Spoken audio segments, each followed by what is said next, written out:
এবার মেঘনায় ভরা মৌসুমেও ইলিশ পায়নি জেলেরা, এতে অনেকেই আছেন খেয়ে না খেয়ে। তার উপর আবারও 22 দিনের নিষেধাজ্ঞার ঘোষণায় লক্ষ্মীপুরের অর্ধলক্ষ জেলে আছেন বিপাকে। তাদের অভিযোগ, নিষেধাজ্ঞার আগেই সরকারি সহায়তা দেওয়ার কথা থাকলেও কিছুই পাননি তারা। আতর রহমান মনিরের তথ্য ছবিতে প্রতিবেদন।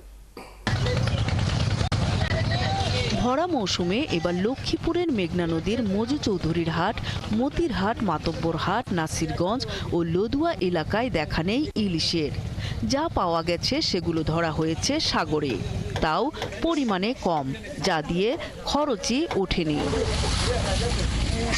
এ অবস্থার মধ্যে মা ইলিশ রক্ষায় মেঘনা নদীতে দেয়া হয়েছে 22 দিনের সরকারি নিষেধাজ্ঞা। এতে নতুন করে বেকার হওয়ায় দুর্ভোগে উপকূলীয় জেলেরা। অভিযানের যে চাউল সরকার দেয় এটা প্রকৃত জেলেরা পায়, আর যে মা ইলিশ রক্ষা করার জন্য সরকার যে জটিল অভিযানের জন্য বল থাকে। জেলেরা কিন্তু খুবই অভাবে আছে। যদি জেলেদেরকে এই মুহূর্তে চাল দিয়ে দিত তাহলে জেলেরা এখনো নদীতে নামতো না। তারা জানান, এবার মাছ কম পাওয়ায় ধার দেনা করে চলতে হচ্ছে। অনেকেই সরকারি সহায়তা পাননি, এতে দিন দিন ঋণের বোঝা বাড়ছে। আমার ব্যথাটা আমার ভিতরে তো রাখছে আল্লাহ। আমি 10টা ছেলে দিব, এত কাপড় তুই 10টা। সরকারি একটা বরাদ্দ আছে না, এই বরাদ্দটা যদি জেলেরা সঠিকভাবে পায় তাহলে মোটামুটি অভিযানে যে কয়দিন আছে ওই কয়দিন চলতে পারবো। জেলেদের দাবি, শুধু চাল নয়, ডিজিটাল পদ্ধতিতে আইডি কার্ড ও ব্যাংকের মাধ্যমে আর্থিক সহায়তা দেয়া হোক। আমাদের এইটা যদি আমরা পাই, আমরা এই 22 দিন অবরোধে আমরা ঘরে বসে কাটাতে চাই।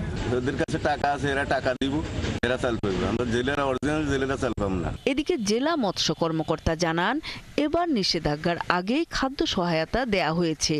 খুব শিগগিরই সদর উপজেলার জেলেদের সহ শতভাগ জেলের মাঝে চাল বিতরণ করা হবে। যদি স্বাভাবিক উৎপাদন বজায় রাখতে চায় তাহলে এই আইনটা জেলেরা এই যে 22 দিন যে তারা মাছ ধরা থেকে বিরত থাকবে এবং আমাদের যে মা ইলিশ সংরক্ষণ কার্যক্রমে তারা সহযোগিতা করবে। রামগতির আলেকজান্ডার থেকে চাঁদপুরের ষাটনল পর্যন্ত প্রায় 100 কিলোমিটার এলাকা ইলিশের অভয়াশ্রম ঘোষণা করা হয়েছে। 4 অক্টোবর থেকে 25 অক্টোবর মধ্যরাত পর্যন্ত থাকবে মাছ ধরার উপর নিষেধাজ্ঞা। নূর তাজমিন নীর, 71। এই বিষয়ে বিস্তারিত জানাতে আমাদের সাথে যুক্ত হচ্ছেন সহকর্মী আতর রহমান মনির। মনির, আজ থেকে তো নিষেধাজ্ঞা শুরু হলো, জেলেরা কি বলছেন? তারা প্রত্যেকেই কি সরকারি সহায়তা পেয়েছেন কিনা? শুক্রবার মধ্যরাত থেকে, অর্থাৎ আজ সকালে এখনো অভিযান চলছে। এই অভিযানে নিষেধাজ্ঞা অনেক জেলেই উঠে এসেছেন এবং অনেক জেলেই নিষেধাজ্ঞা মেনে তারা তাদের নৌকা এবং সারি সারি করে রেখেছেন এই মেঘনা নদীর পারে।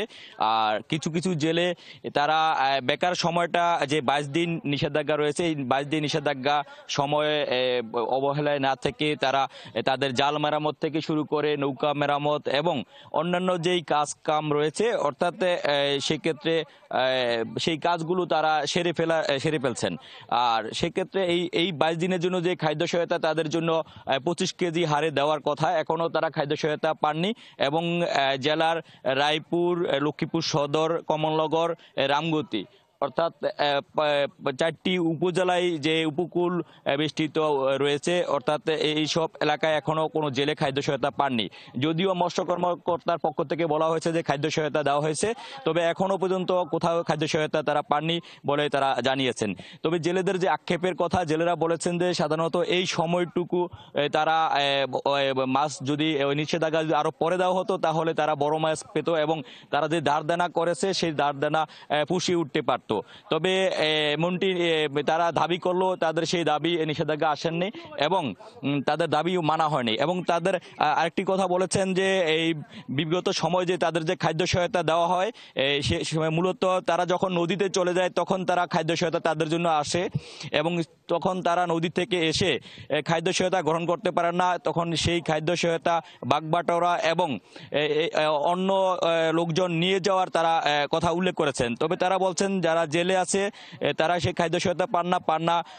যারা পান তারা মুদি দোকানদার এবং মসজিদের ইমাম এবং রাস্তার ফুটপাতের দোকানদার এবং জনপ্রতিনিধির আত্মীয় স্বজন, তারা খাদ্য সহায়তা পান। তবে তারা আশার কথা বলেছেন যে এবার খুব আশায় ছিলেন যে খাদ্য সহায়তা তারা নিষেধাজ্ঞার আগেই পাবেন, কিন্তু এমনটি পাননি। এ নিয়ে তারা আক্ষেপ করেছেন। তবে প্রশাসনের পক্ষ থেকে তারা দাবি জানিয়েছেন যে প্রশাসন যাতে তাদের পক্ষ হয়ে যাতে খাদ্য সহায়তার পরিবর্তে ব্যাংক লোন এবং আর্থিক সহায়তা ব্যাংকের মাধ্যমে দেওয়া হয়, এমনটি তাদের দাবি রয়েছে। কাজুরি, আপনাকে অনেক ধন্যবাদ যুক্ত থাকার জন্য। দর্শক, লক্ষ্মীপুর থেকে যুক্ত ছিলেন আমাদের সহকর্মী।